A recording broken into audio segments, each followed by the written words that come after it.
castañas hoxe considerámolas unha lambetada, pero hai poucos anos eran un ingrediente esencial da nosa dieta. As primeiras castañas que loureaban desprendíanse de seu dos ourizos regañados en que ninguén as sacudise. Os nenos agardaban ansiosos por elas.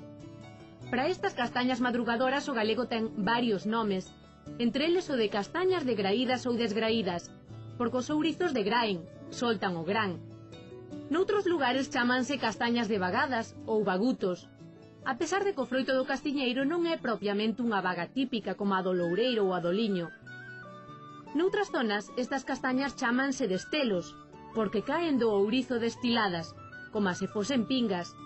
E aquí xa temos unha palabra cunha motivación poética forte. E hai un cuarto nome que concentra unha carga poética aínda maior, degaro. Un degaro é un desexo irresistible, un antollo.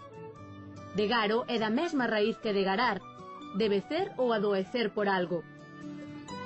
Así é que os degaros do castiñeiro podemos entendelos como a castañas que están adoecidas dentro do ourizo coa ansia de sairen. Lémbrense disto cando coman unha castaña, especialmente se é un degaro. E non esquezan a súa etimoloxía, que é tan saborosa como o degaro mesmo. Ben falado. Que facemos cos amigos despois de ir á escola? Xogar. Ves como sabes? A castaña é tan tradicional en Galicia que con ela dicimos moitas cousas. Mesturar fabas con castañas é o que facemos cando xuntamos realidades heteroxéneas, que non teñen nada que ver unha coa outra. Non estar para asar castañas é estar incomodado.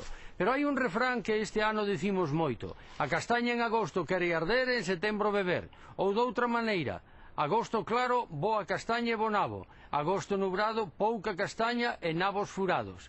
Ben, pois, faga memoria de como foi este ano o mes de agosto. En moitos sitios, como aquí, foi nubrado e chuvioso. O resultado está aquí, estes ouriciños que non teñen castañas que se poidan comer. Esperemos anos millores.